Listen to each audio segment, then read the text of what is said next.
Hey, you! Listening to the Aggressive Life podcast right now. We need your help to take this show to the next level. One of the ways that you can do that is by leaving a rating and review, whether it's Apple, Spotify, or YouTube. Your ratings and reviews go a long way in putting the show in front of new people. So to say thanks, we have something just for you. That would be to say thanks for you actually leaving a review. You can do that and then shoot an email to Dirt with your mailing address, and we'll send you a postcard and Aggressive Life sticker. It's all on our system, so leave those reviews, shoot that email, and you'll get something sweet in your mailbox. Let us know at dirt@briantome.com. dirt@briantome.com. Let's get on with the show.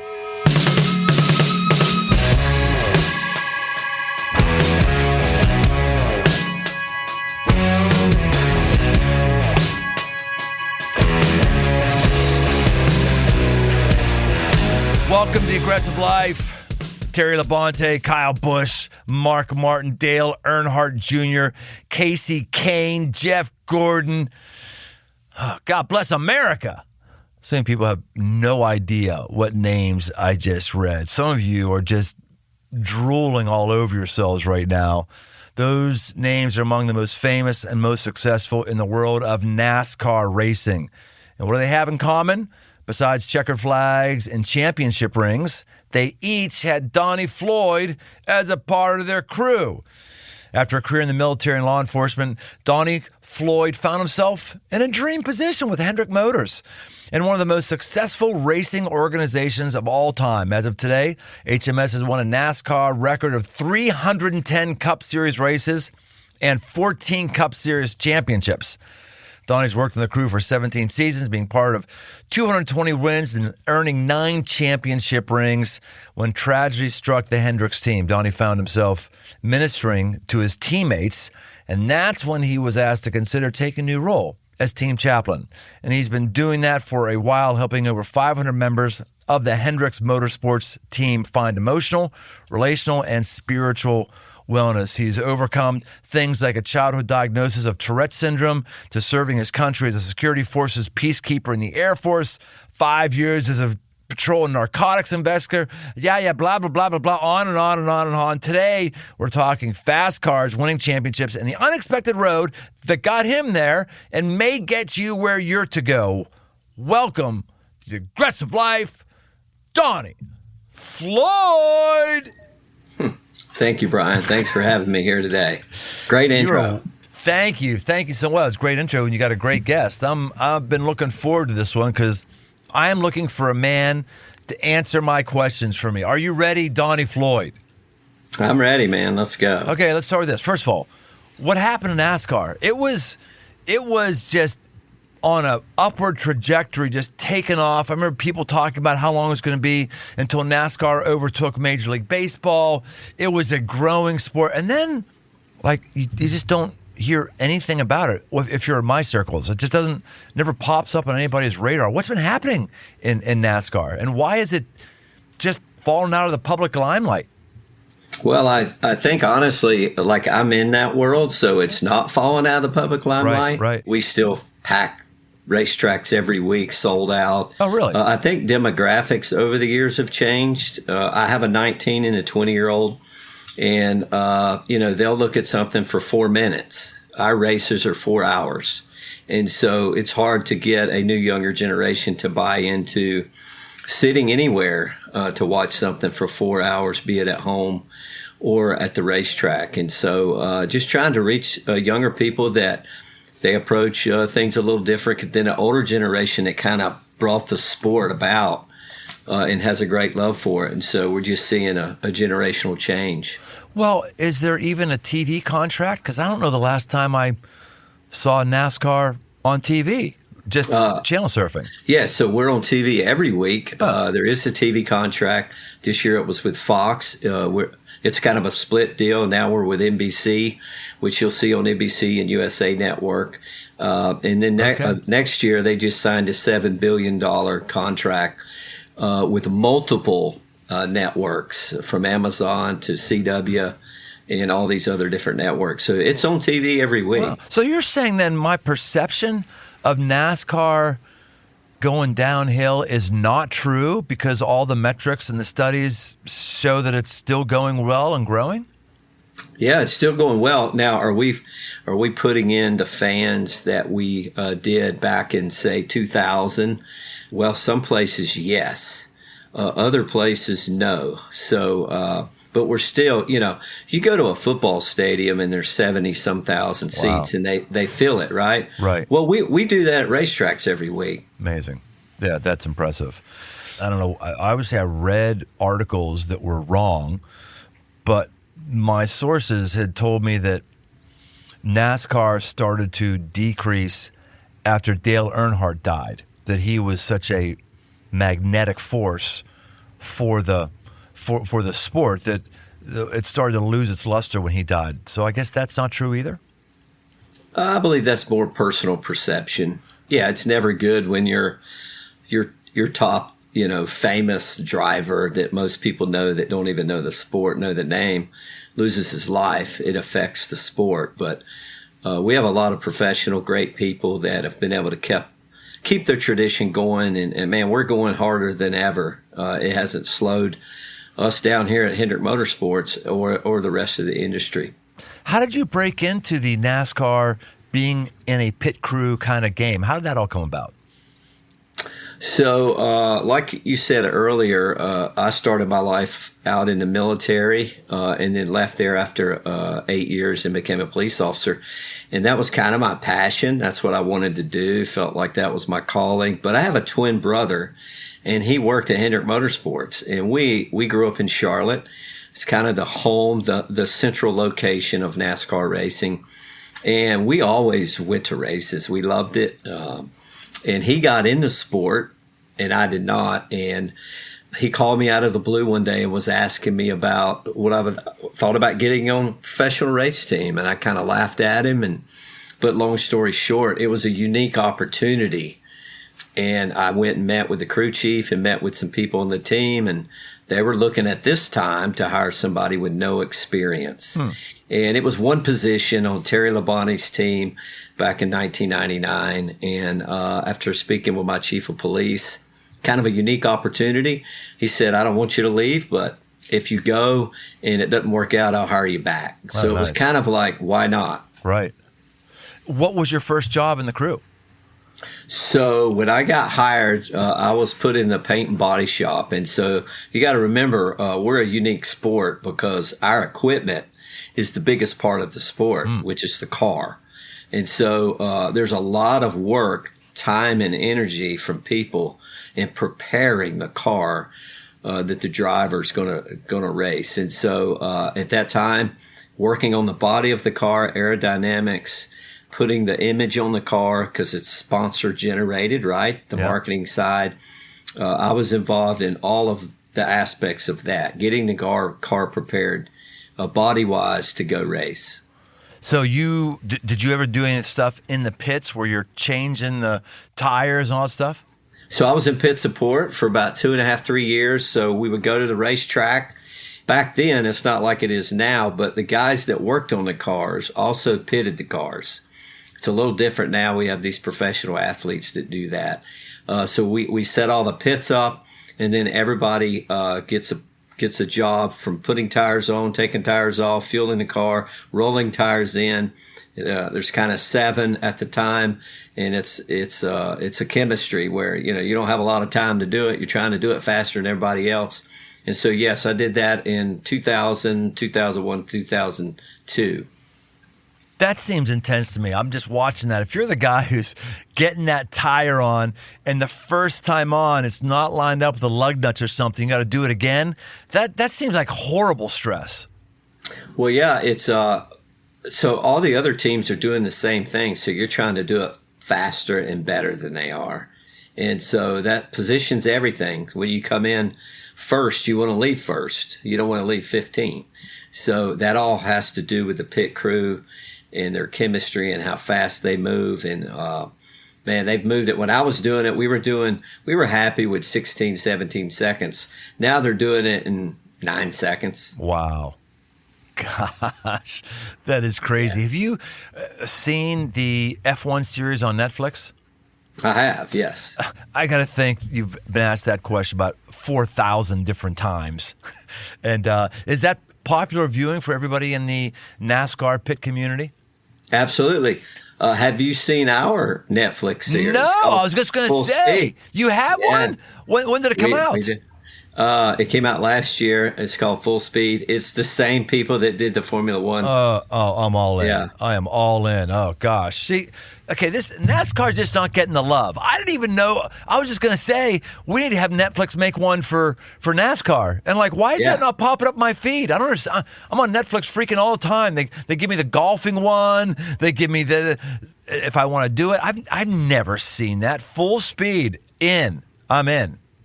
What's the differences like, culturally speaking, between F1 and NASCAR? For our viewers or listeners, actually, a lot of people don't know this. I mean, NASCAR started off, it was called actually stock cars, and started off with cars that you would actually buy stock. You'd buy a 1969, whatever it was, back in the era where cars were cars. And you would see the car that you could buy in the showroom being raced on the track. You know, went from that to, well, that's not it at all now. I mean, there's Chevy cars and Ford cars, I guess, but nothing all like that. So where NASCAR is now, how would you explain the differences culturally with F1? Because the cars are a totally different animal, right? They looks like they're So they're open wheel. Obviously, we're not open wheel, meaning we have bodies, full bodies around the wheels at all. They're a different type of engine than we use.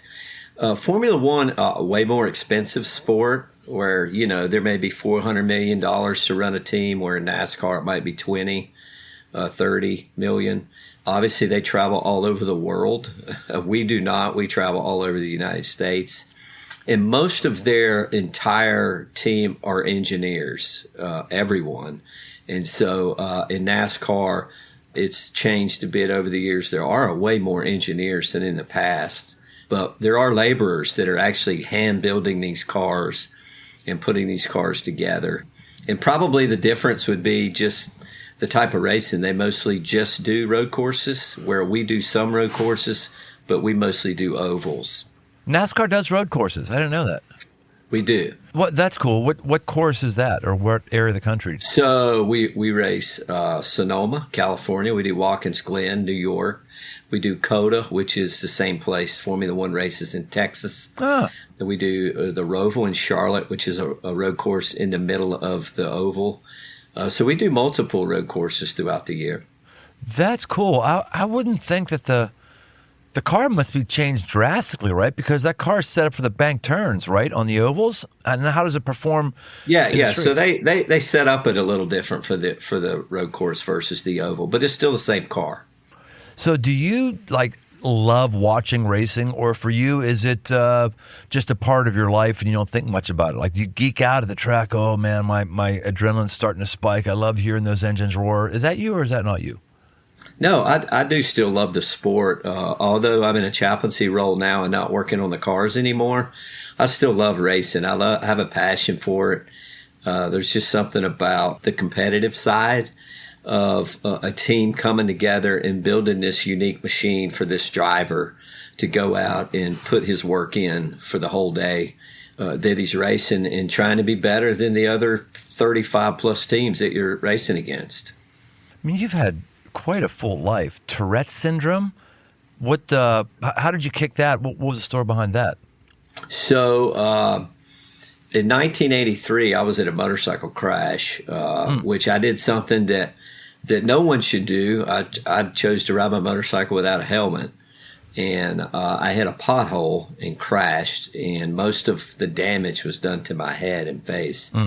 And somehow, after multiple surgeries, and I believe God, because he wanted me here, I lived through that. Sometime after that, I was diagnosed with Tourette syndrome. After my parents recognized a lot of things that I was doing, nervous tics, speech, and things like that. And kind of navigating through that was, I grew up in the 80s where it's just like, hey, get over it. We didn't put a title on everything like we do today. And it was kind of like, you can get through that, They didn't concentrate too much on it. Maybe ask me, why are you doing that? Eventually people knew that's his nervous tics, or that's his Tourette's. And I just chose to work through it and not concentrate much on it, not claim to be a victim or anything like that, but to go, that is what it is, and I'm going to navigate through it. I took it straight with me to the military. I never told them I had Tourette's. Forgive me, Lord, but I didn't want it to keep me from serving. But I just never really concentrated much on it. It was what it was and what it still is. I've learned to maintain and control it and just push through it. I mean, is that a real thing with some people who have Tourette's syndrome, is just bursting out in profanities? That is very correct. A lot of it, it's a neurological thing. And sometimes people that do it, that are doing it out in public and places like that, they know what they're doing. They do. But it's neurological. It's hard to control. I've learned to privatize mine. Probably if you rode with a camera in the car when I was driving around, you would see my Tourette's. Huh. But if I'm out and about with people, I'm pretty good about controlling it. You mean you would have verbal outbursts in your car? Mine started verbal, not super outbursts. They were just like tones or beeps or, just a noise. I would never say words. But it would be like, what did you say? And, I would just ignore it like I didn't do anything. But some people do have the extremes where they say actual verbal words. And it came on after your motorcycle accident? It came on after it, Interesting. Correct. I did not know that. Well, I've been known to ride my motorcycle without a helmet. So another good cautionary tale. So as a chaplain now, how is that? I'm not sure what is a more intense transition from the police department to NASCAR, or from the pit to the Bible. How did that transition take place? So here at Hendrick Motorsports, there's a unique culture. I'm a believer. I grew up my dad's a pastor's kid. My grandfather was accepted Christ with Billy Graham in Charlotte in 1938 at a Mordecai Ham, a revival. And so I grew up in the church with a grandfather as a pastor. And so come to know the Lord young in my life at 14 at a church camp, and kind of just trying to walk that out and learn and grow in my life. So when I came to Hendrick Motorsports, I was a Christian man trying to just be who God called me to be. But I'd come through, all the years at law enforcement and the military. And so at Hendrick Motorsports, you could feel a little bit of the culture from the ownership, that they're believers and they believed in serving and caring for people. And so I was part of a Bible study that the company president put on, John Hendrick. Every Wednesday at lunch, they would serve free meal, and you would go down, and the president of the company would teach a Bible study at work. Oh, that's cool. So I would go. And the more I did that, we had a team plane crash in 2004. 10 of our teammates were on that plane and lost their lives. Jeez. And John Hendrick, who was the company president, was on that plane, along with the owner's son, Ricky Hendrick, and John Hendrick's twin daughters, and then other people here at the company. Oh, gosh. Wow. So a very tragic day. We actually won the race that day. They were flying to Martinsville, and we didn't even go to victory lane. They told all the crews. And there's something about that day that changed for me, because I watched my teammates trying to navigate this tragedy in all of the ways that people do with their grief. And it was like God told me, you know the answer to all this. You know what to do in times like this, Donnie. And I tell people I talk to God, but you're driving to work and you're trying to navigate through the grief for a week. And God's saying, you grew up in the church. You're a cop. You know what tragedy is. You've looked at this in the eye for a long time. And so help your teammates navigate through this, just like you did when you were a cop. But not only that, bring your faith about with you and talk to them about me, because I'm the only hope they're going to have in this. And so I just started doing that at work. And the more I did that, the more it got recognized. It was over quite a number of years. And there was a time after probably 10 years of me wondering why I was doing all this, that the company was looking for a full-time chaplain. Much like you see in the military chaplaincy. It's becoming more known in the workplace these days. And I was on a committee that was actually supposed to hire the chaplain and look for the chaplain. And we interviewed multiple people. They turned it down for, I'm not sure why. I know why now, because God was like, you're going to do it. Mm-hmm. And I we have a ministry called Motor Racing Outreach in NASCAR. We're the chaplains for NASCAR. And I went to them to try to see if they would help find a chaplain. And they felt like I should do it, which was odd because I worked on the race teams. I wasn't a chaplain. And they were like, but you've been doing it technically for a long time, serving your people there. Have you ever thought about taking this step? And for me, it was difficult because I worked for the company and they didn't want the chaplain to work for the company. They wanted him to be in a ministry. And so for me to take the role, I would actually have to quit the company to become a chaplain and be with Motor Racing Outreach. And then I would be contracted back to Hendrick Motorsports.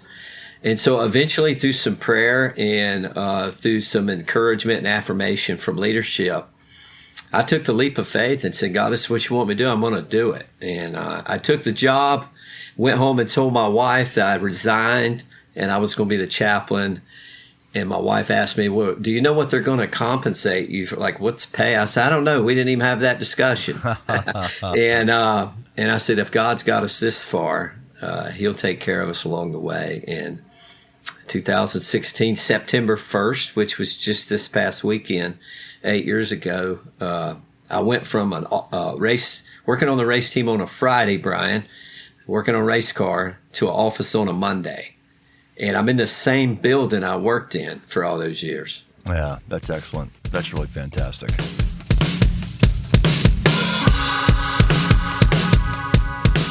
Taking care of your health isn't always easy, but it should be at least simple. That's why for the last 2 years, I've been drinking AG1 every day, no exceptions, at home, on a hunting trip, camping off my motorcycle, no exceptions. It's just one scoop mixed in water once a day, every day, and it makes me feel ready to get moving. That's because each serving of AG1 delivers my daily dose of vitamins, minerals, pre- and probiotics, and more. It's a powerful, healthy habit that's also powerfully simple. I like to have it in the morning. I have a 12 ounce of water, so right off the bat, I'm helping my hydration every single morning. This is the one product, if I had to recommend one, I'd recommend this one to elevate your health. It's AG1, and that's why I partnered with them for 2 years. So if you want to take ownership of your health, start with AG1. Try AG1 and get a free 1 year supply of vitamin D3 plus K2 and 5 free AG1 travel packs with your first purchase. Go to drinkag1.com/aggressivelife. That's drinkag1.com/aggressivelife. Get yourself some.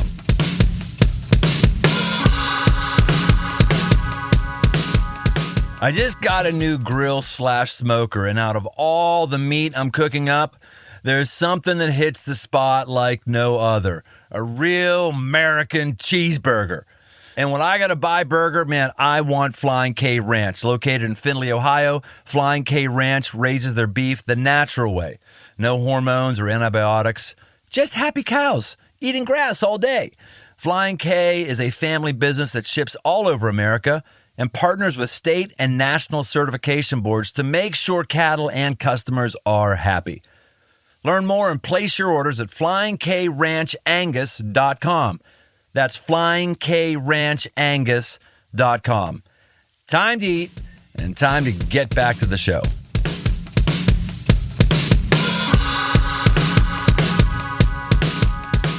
I think so many times that we have these limitations we put on our life that God doesn't put in our life. Like, you're communicating now. You're doing it a lot. And a lot of people have said, well, somebody who has Tourette syndrome, that's too heavy of a burden. Doesn't the Bible say he'll never give you something you can't handle? First of all, number one, no, the Bible doesn't say that.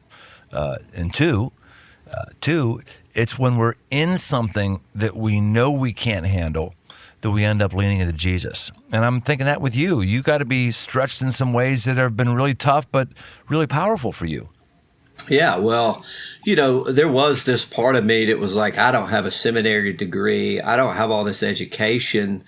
I felt much like Peter when the Pharisees said, who are these unschooled men? Unschooled in a sense when it comes to chaplaincy, right? But here's the uniqueness of it. I've always felt like God doesn't call the equipped, he equips the called. And so when he calls you, he will equip you. He will put you in a position to be able to do what he's called you to do. And so I had two fears. One, I was super introverted. Imagine that. Yeah. Being a chaplain. And two, I was scared to death to speak in front of people. And I literally, with tears in my eyes, would drive home at night and say, God, you got to take the fear away. I cannot stand up in front of these people and be afraid. And slowly, God, like he does, when we want something to go away that we don't like, what does he do? He puts you in that place, right? So it's like people that want to be patient. What is God going to allow them to do? Be in a place where they have to be.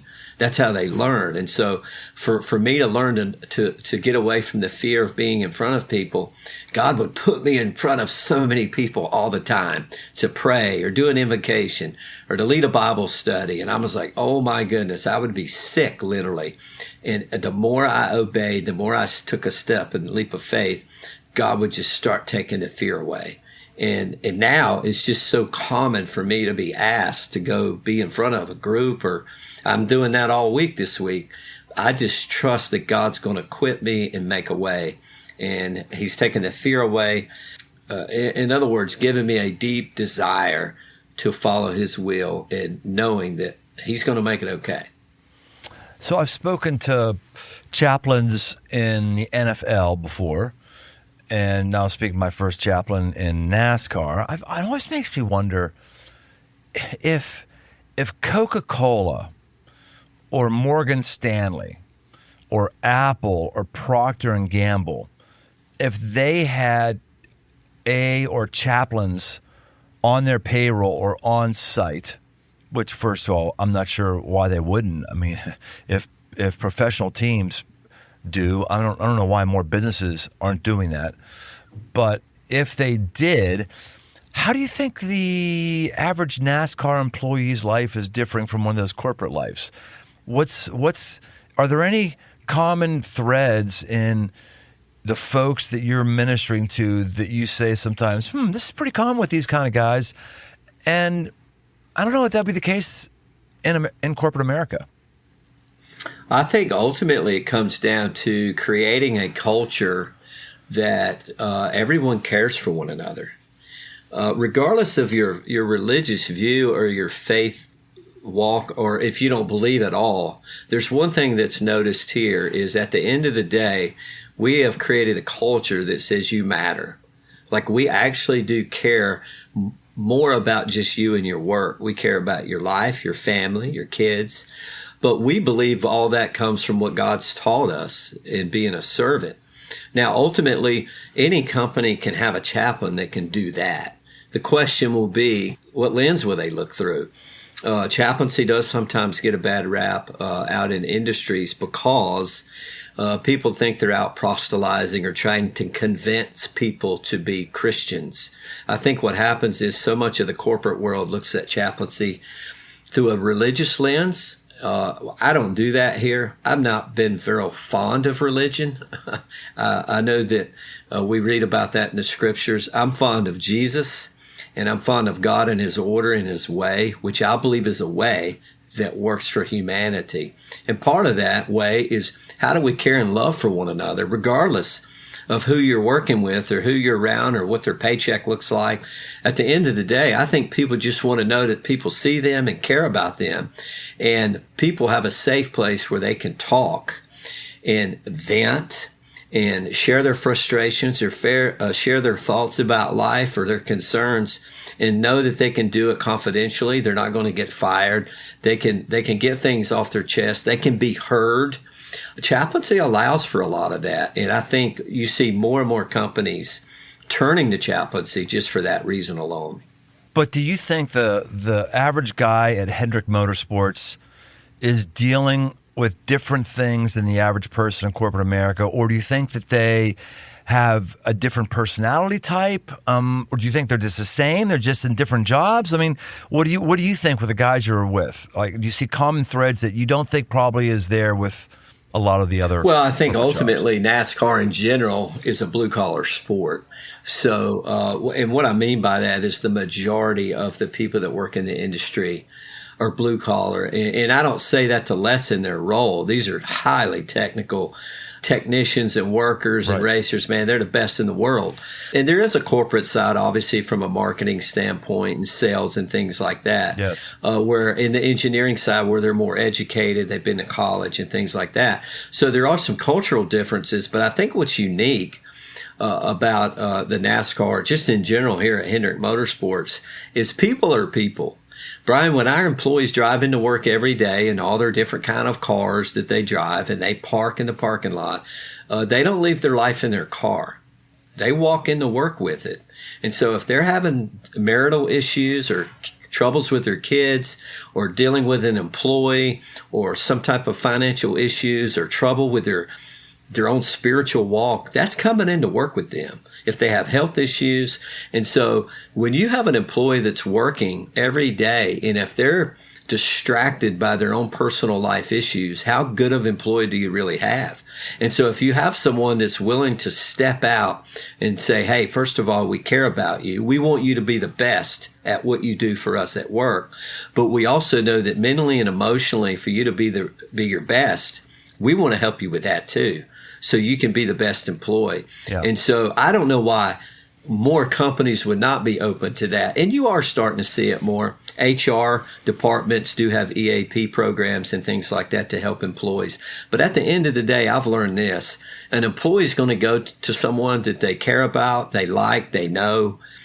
Just like you have people that come to you because you're their pastor and they trust you and respect you. And I get to build those relationships as any chaplain would in this role and make it a safe place. And at the end of the day, the number one thing I do is just try to love everyone right where they are. I can't believe I waited this long to talk about the most important question. What kind of car you drive? So I drive a Honda CRV. So nothing famous, fancy. Or CRV. You can't be riding. You're in NASCAR, dude. Yeah. You're in the pit crew. Honda, first of all, no. Secondly, no, you can't be driving something that's a 4-cylinder. What are you? Turn in your American man card. Well, it's a company car, so. Oh, okay. All right, got it. But our personal car at home is a Toyota 4Runner, so.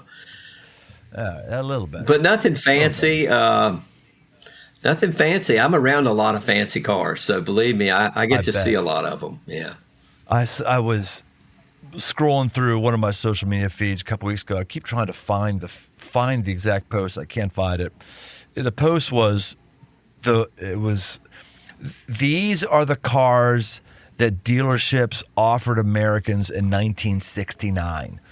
And it was one unbelievable vehicle after another. I mean, killer car, just these cars you forgot about. You went, oh my gosh, that was an amazing car. It was just, there was this imagination in how we were creating cars, these muscle cars. That was the normal car. Like my dad, my geek, and he is a geek, pocket protecting, wearing nuclear engineer dad, when I was a kid, drove a Dodge Coronet. Man, that'd be a killer car today, right? And you know, the cars just don't have that much imagination because of needing to burn less gas and all that stuff. But most of us still have that warm spot in our hearts for some of those just classic cars. And I was hoping you were going to tell me, yeah, I got that, but I also got a Barracuda, back in the garage I'm working on. So my first car was a 1969 Cougar XR7 convertible, and man, I wish I had it back today. Yeah, I know. Isn't that the case? Sheesh. All right, I want to bring you into the lightning round. Donnie, whether you have Tourette's, whether you don't, whether you're a preacher or not, you've proven yourself to be a good communicator. I can only offer this up to people who are good communicators. The lightning round is when I ask you something and you have to answer it like one sentence, 2 sentences. I think you can do it. Are you up for the challenge of the lightning round? Donnie Floyd, NASCAR maestro, chaplain extraordinaire. Yeah, let's do it. All right, here we go. Racer you've always admired as a kid or an adult? Darrell Waltrip. Okay, follow-up question. Yeah. Why? Because he was my guy back in the day when I was a kid and growing up. And here's the unique part about this, Brian. When I got into the sport and got to MRO, MRO wanted to ordain me. And guess who is the founder of MRO? Darrell Waltrip. And guess who was at my ordainment? And guess who signed my ordainment papers? Darrell Waltrip. And he's a friend of mine today. Oh, that's cool. Yeah. Okay, how do you mentally prepare for race day? I think all of these competitors, it's real simple. Do your job. At the end of the day, you're not there to do someone else's job. You get there and you do what you do. You do what you're good at, what you're the best at. And if you do that and do it well, it just helps you mentally navigate through what that day looks like. Favorite car you've ever worked on? Oh, favorite car I've ever worked on? Probably the first NASCAR win I ever had, car 59. It was Terry Labonte's 5 car. 59 is the chassis number. We won Texas in it. And so probably the favorite car I've ever worked on. That's cool. Favorite car to drive? Favorite car to drive? I don't know that I have a favorite, really. I really do like the Toyota 4Runners. But, you know, if anybody wants to loan out like a Lambo or a nice Corvette, you know, I'll drive it. Yeah, Corvette, man. I don't know that I've ever driven a Corvette, just looked at them. They seem to be getting better and better looking. I'm impressed with how GM is styling those vehicles. Doing a good job. The C8s are awesome, yeah. Yeah, and you can get I'm not a sports car guy, but from what I'm told, you can get a Corvette if you're looking for a supercar, you know, a darn reasonable price versus actual true supercars like Lamborghinis, Maseratis, and stuff like that. Yeah. They'll blow the doors off those things, and they're reasonably priced as far as that industry is concerned. Absolutely, yeah. Doing good with that program. Biggest aggressive move you're making right now? Probably spending more time really talking about and sharing the Word of God. Yeah, with no apologies.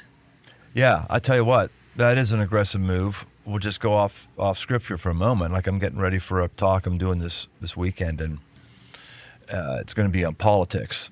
And one of the things I'm doing to pump myself up and psych myself up is I've given all sorts of talks about, you know, Daniel, he stood up, he went against the kingdom, the nation of Israel, the disciples, they stood up there for their beliefs, and 11 to 12 of them died on natural causes, and giving those talks. And when you come into like talking politics, I'm having to preach to myself because I know half the people are not going to like what I say. Yeah. I know that. We're not going to have a parking problem after this weekend, you know? And it's an aggressive move to say, no, I'm going to pray through this thing, and I think this is what I need. Of course, I don't know for sure. God doesn't write it out in a cloud for me. So that's why it's an aggressive move to just say what you think God wants you to say. And so you're having that stuff all the time. Yeah. Yeah. That's the direction I've been going, trying to be more aggressive in a gracious and loving way to go, man, God's way is the way, and it's the only way. And one day he's going to judge us all, and we need to turn back to the Father. Last lightning round question. The thing you love the most about NASCAR? Just a community of people. There's a certain community and a culture that travels around every week and goes to work in these race shops, and they have a great passion for speed, but not only that, for winning and being the best. When you can compete, your ultimate goal is to be the best. And I believe a lot of that comes from Scripture when you keep it God-focused, that He wants us to do what we do, not unto man, but unto the Lord. But He wants us to be good at it. And so anytime that you put a group of people together in this sport, all these different teams, they're putting their best foot forward to be the best. And when you can be with a group of people that believe in greatness, it's pretty cool to watch. Donnie, is there anything we're talking about or we're not talking about that we should be talking about? Anything you want to talk about in our final minute together? Well, I think if I was to close, I would think this. When I was in law enforcement, after a while, I began to hate people. And it was real simple. Bad guys are on this side and good guys are on this side. And most of law enforcement is dealt with what I would say then was bad guys, right? People breaking laws and hurting people, and rightly so. Justice is what it is there. But when I came into racing and started thinking about chaplaincy and trying to be more of who God called me to be, I had to realize that God loves all people, and He doesn't hate anyone. He does have stern warnings for those that don't pursue and follow Him. But at the end of the day, for me to go out and chaplain and pour life into people and help them navigate life, you have to love people, because there are people that don't care about the God you serve or that you love. At the end of the day, I think people want to know, do you care about me? Period. And for you to care about anyone, you truly do have to see them as someone created in God's image that He loves and cares for. And you have to navigate through your differences and just see the soul of humanity and go, man, God cares for you. And regardless of how you're living or what you believe or don't believe, I want to love you right where you are and build a relationship from there. And I think when we all do that, no matter where we're at, people are influenced by that. Donnie, this has been fantastic. If there is any reason people want to follow you, they want to see what you're thinking these days, interact with you, you got any web pages, social media, anything like that you want to turn people on to? So I do have a website called itsblackandwhite.org. And that just is kind of a website that talks a little bit about what I do. It has a few videos and things I do. And for speaking, when I go out and speak and stuff, an avenue for that. I'm on Facebook, Donnie Ray Floyd. I'm on Instagram, DFloydMRO, where I try to do some ministry work and be a little bit transparent through those. Outside of that, I'm at Hendrick Motorsports. I practically live here. So that's where I'm at. And watch us on Sunday. Well, Donnie, one of these days I'm going to get to an actual NASCAR race, and I hope it's one where you are, so we can actually hook up. This has been really good, and I think that all of us can learn something here. You know, Donnie, here's the deal, everybody. Donnie's had some cards dealt to him that he would have thought, well, you know, you're a stable job police officer. I don't know, you don't do a job change now. I've got a thing I've got to deal with, a disability, which he doesn't even like to call it a disability because he says he's not a victim at all. And a condition where you would say, well, no, you can't really be a communicator and have that bear on you when you've got this other affliction. And he's like, no, I can do that. He's stepped outside of the box that other people would have put him in. What boxes are we still standing in? What do we think that we can't do that we should try? What do we think that we can't move to where we should start walking anyway? That's what we do here in the Aggressive Life, everybody. We try to expand the possible and notice there's an X factor of the presence of God. I hope you've gotten that today, and we'll see you next time on the Aggressive Life. Thanks for joining us on this journey toward aggressive living. Find more resources, articles, past episodes, and live events over at briantome.com. My new books, repackaged edition of the 5 Marks of a Man and a brand new 5 Marks of a Man tactical guide are open right now on Amazon. If you haven't yet, leave this podcast a rating and review. It really helps get the show in front of new listeners. And if you want to connect, find me on Instagram at Brian Tome. The Aggressive Life is a production of Crossroads Church, Cincinnati, Ohio.